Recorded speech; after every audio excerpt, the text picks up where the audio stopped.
Yeah, good. I'm fine. Hi, Linda. Nice to see you again. How are you?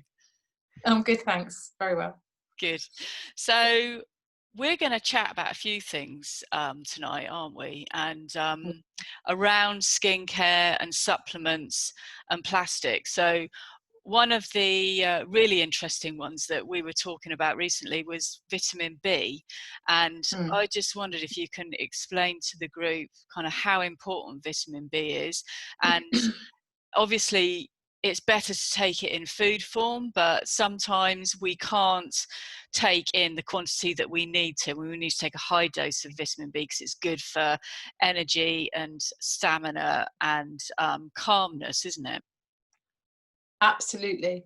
I mean, the vitamin Bs, or the methylation process, as it's called, is responsible for so many things that most of us should be taught in school, because and it's such a shame that we're not. I know everybody says that should have been taught in school. You know, we'd have to be in school another 11 years really. But for example, with the vitamin Bs, people sort of think, well, they know vitamin B is good, but they're not quite sure why or what they should take it for. And as we were saying earlier, a lot of people will only be interested, what's vitamin B or vitamin Bs, because there's a range. What are they going to do for me, as in physically? So as we were just saying, we were talking about lines on the face, and often people don't realize that when lines, say the top lip, go across the top lip, that's hormonal. Those lines appear with hormonal problems, issues, or changes. Whereas when the lips get vertical lines, so you say to a woman who's maybe past her 55th year, oh, I used to put lipstick on, it never used to bleed. Well, that is often a sign of a lack of one of the vitamin Bs. So they might go off at a tangent and buy a vitamin B, but it might not be the right one. So the best thing to do is to get a complex. Yeah. I don't know if you can hear that. No, what was that? I made some elderflower press. It sounds like it's going to pop. Oh, do you want to get it? Yes. No, it's fine. Okay. If there's a loud bang, the elderflower press has just gone bang all over the kitchen. That would be amazing, wouldn't it? Yeah.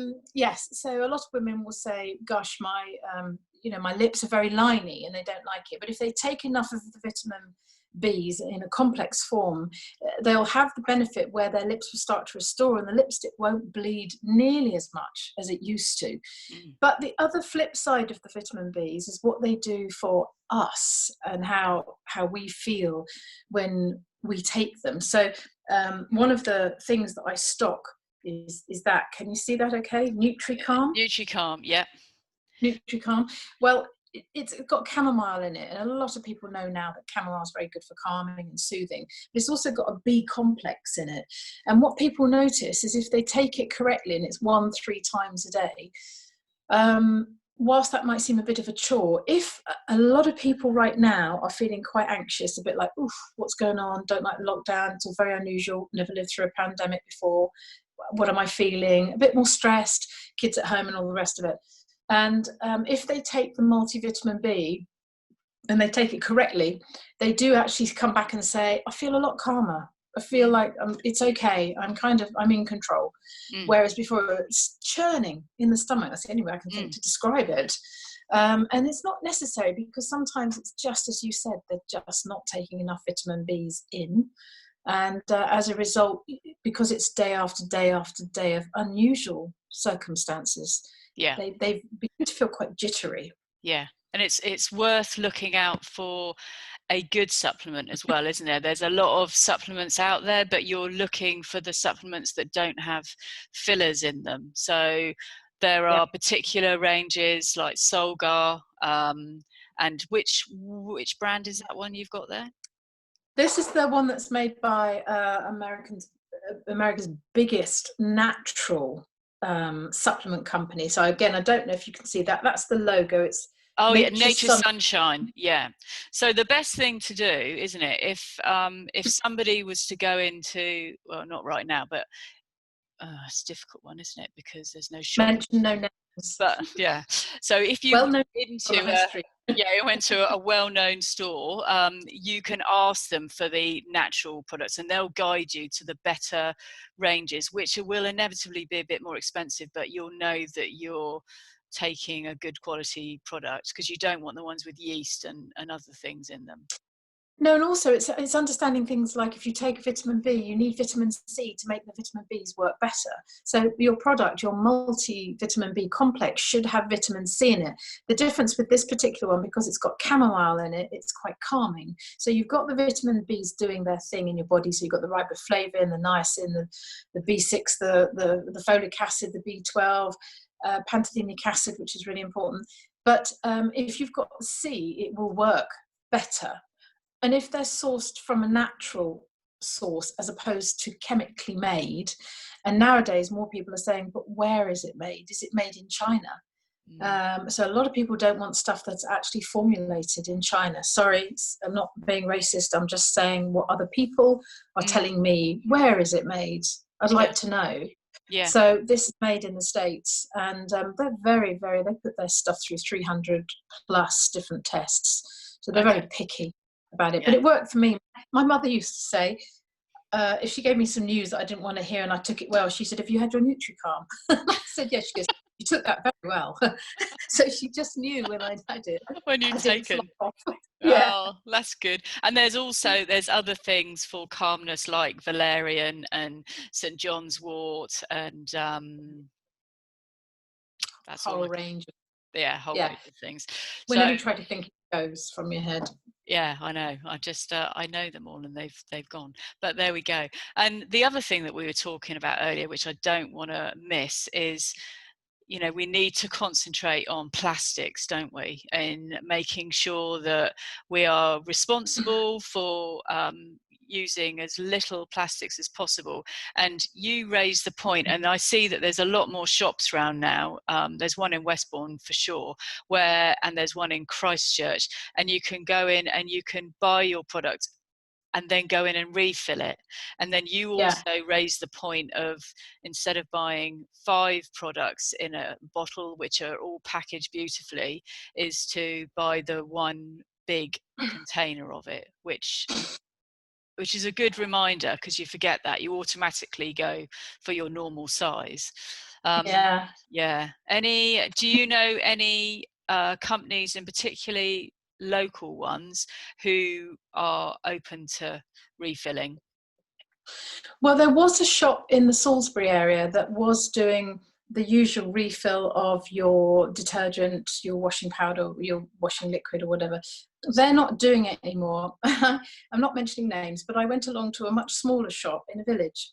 And it was such a palaver. I mean, they made me feel so uncomfortable that I'd asked them to refill 3 canisters. And I thought, well, that's your job, that's your service, that's what you're offering. Bring your empty containers and we'll refill them. But maybe I just got them on a bad day, but I just thought, I don't want to go back there.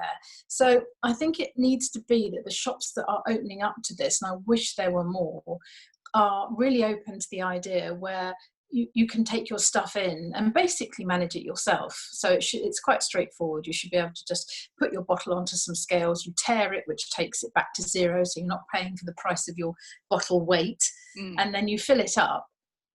Inevitably there's a problem, because you get some people that want to fill it up to the millimeter, right up to the top, and then when they put the cap on, it goes all over the edge, and then you've got a mess. Oh, have you got a cloth? And, because they haven't thought, well, just it has to be a tiny bit lower to sort caps out and everything else.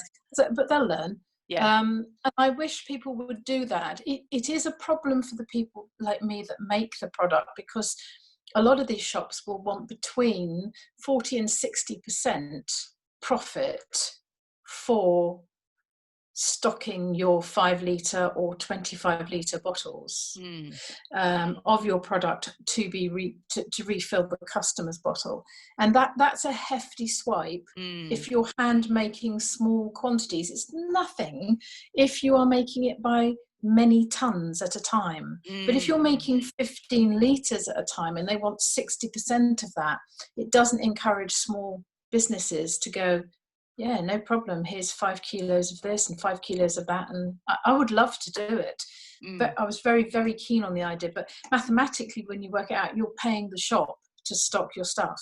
So that doesn't always work. The other thing is recycling. So say if you've got, just for example, a product like that, Mm. and as you just said, rather than using, say, 5 bottles of that, you may decide that you want to get, this isn't the right container, but this is a litre size. There is a difference between a litre and 1,000 grams, but we'll come back to that later. So that's a litre size. Now that plastic bottle is, it's called PCR HDPE, which basically means it's 95% recycled plastic. So yes, you've got a plastic container, but it's 95% already recycled. And I used to buy 60 to 100 of these at a time so that I could make big amounts, and more and more people are buying this. So they buy their initial size like that, and then they buy one of those the next time, and they just top it up, and it's I offer it at 10% less, so it's more economical, so that goes down well. But when I just phoned up about an hour ago to order another 100 of these, he said, no joy, we've had them on back order since March and we can't get hold of any. And I said, why? And he said, because they're being bought up the second they come in the country for people to put antibacterial hand wash items into them. So there's a dire shortage of plastic bottles, would you believe? Wow. Well, it's okay. Yeah. I have to wait for more to come in. Wait for that one. And I get the other thing is that I noticed on Amazon that you can buy these reusable bags now. So it's getting the reusable bags which you can go to the supermarket with. So instead of putting all your apples and things into their plastic bags, you put it into your plastic bag, which zips up and it's reusable. So it's just finding different ways to cut down on the plastic, isn't it? Well, months ago, Sainsbury's, I noticed, had a store. It was netting. Unfortunately, it was nylon netting, so that's not particularly biodegradable. But it was almost like a drawstring netting bag, and you paid 30 pence for it. I've only ever seen it in one store. And you bought one of those, and then you just filled it up, and took your items to the checkout that way, which was great. I suppose the problem for them is they don't know whether you've already paid for that bag. Oh, you have no proof. You haven't just picked that bag at 30p and filled it with stuff. You can't say, well, actually, here's my receipt from a year ago when I bought this bag. So maybe that's why they've stopped doing it. I'm not sure. Yeah, it's a good idea though, but I can see that's going to be a problem. Okay, so in terms of which supplements do you tend to use yourself? Do you use supplements regularly, or? Yeah, I do take omega-3, and I do want to switch across to flaxseed. I think that's better environmentally, but sometimes if you've done things for a long time, you have a habit, and it's quite hard to break the habit. I had recommended this product to a lot of people. This is OptiBac probiotics, and a lot of people who were saying, oh, I'm a bit worried because my cholesterol is going up. And we were getting amazing results. They were coming back 3 months later saying, my blood results for cholesterol have plummeted, and they've been taking that. So that's been quite exciting. I also take, I have a thyroid issue, so I take selenium ACE because thyroid tends to need that, and zinc as well. So I think that's pretty much my lot. Your lot. So going back to the probiotics, so probiotics very good when people have been taking antibiotics and medication, because the medication tends to mess up the gut flora, doesn't it? So the probiotics is very good at rebalancing the gut flora. So people don't tend to know about the probiotics, do they? No, it's ironic you should pick that one. It's the one box I actually haven't got here in front of me, but it's a box of about that size. And it's a 10-day course. So basically it's got 10 capsules in it. And what you do is you take the capsule first thing in the morning, 10-15 minutes before you have breakfast, and you swallow that. You either do it at the time, if you can, that you're taking the antibiotics, if you have to take them, but it is still worth doing, even if you haven't, even if you've finished the course, it's still worth doing. Some people say, oh, well, it doesn't matter now because I finished the course. Well, no, that just means you don't understand the damage the antibiotics have done to your gut and how that will go on to have repercussions later on if you don't put those probiotics that have been killed off by the antibiotics, if you don't put them back into the gut, you will then go on to have other potential irritating, upsetting or serious gut issues. So it's a 10-day course. It's $5.99. It's not going to break the bank, but it's really important. Yeah. And likewise, I talk to mums who've had a cesarean and their baby hasn't obviously come through normal channel, as we could say. And all babies take 2 years to develop their immunity. It takes 2 years for them to literally build up their own immune system.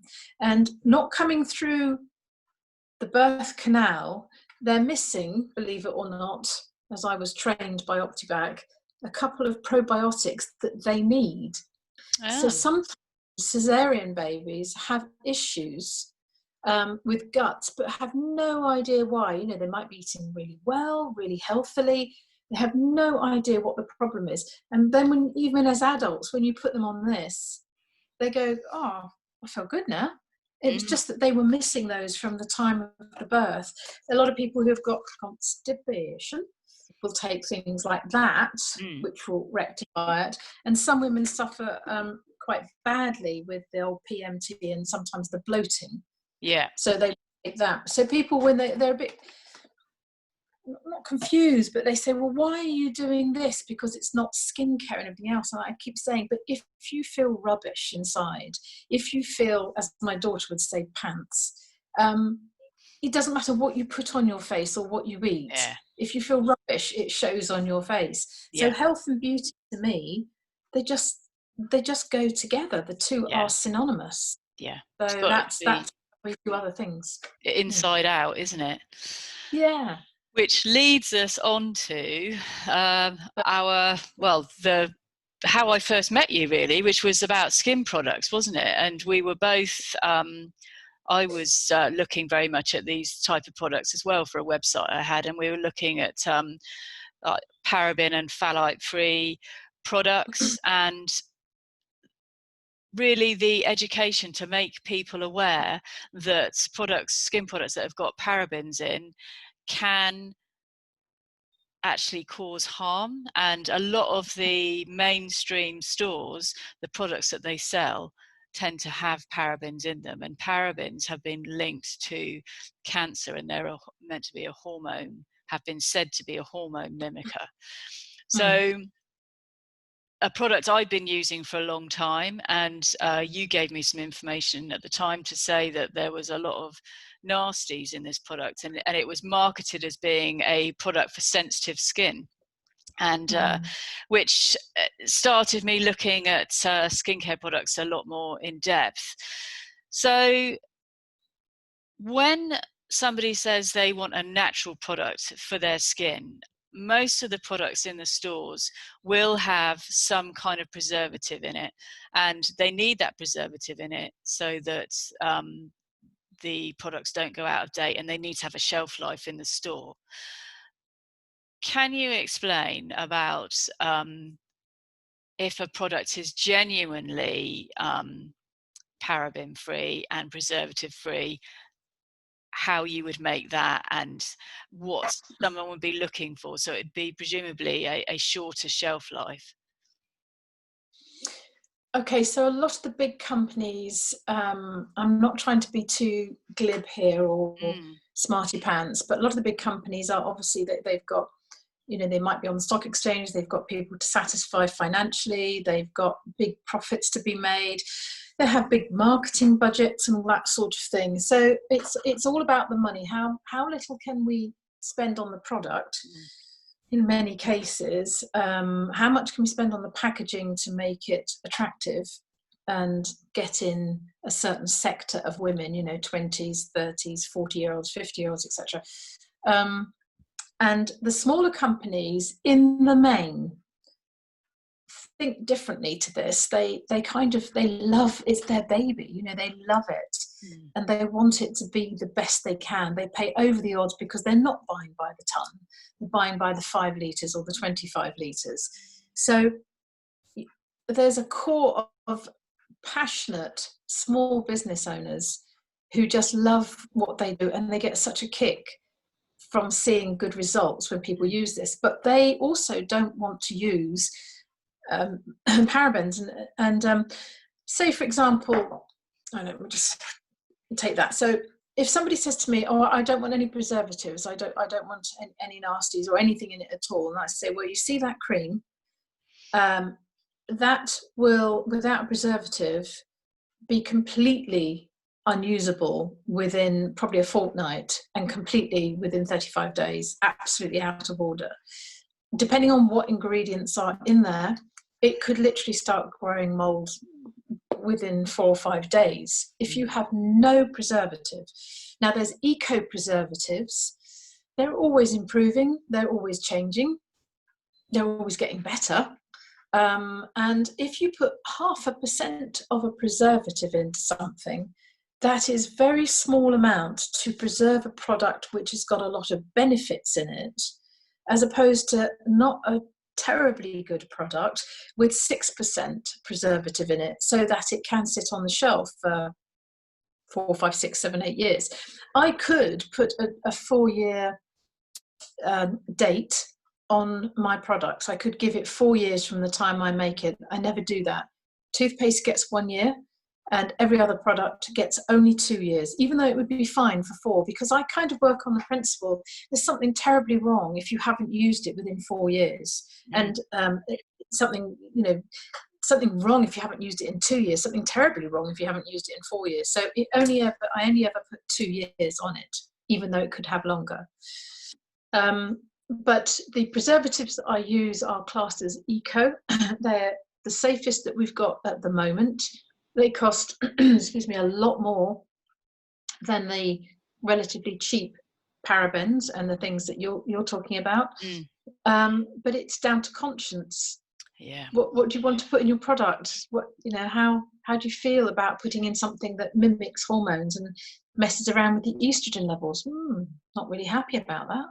And I don't think people know, do they? I don't think on the whole people are aware, because you're buying something from a high street store, you feel that they would take on the sense of responsibility to the products that they're selling, but it's not the case. No, not always. I mean, we now stock this range called Pip, and she's got some beautiful skincare. So we have sort of soft and silky body oils. We have, she says, looking for it, a really nice cucumber eye gel.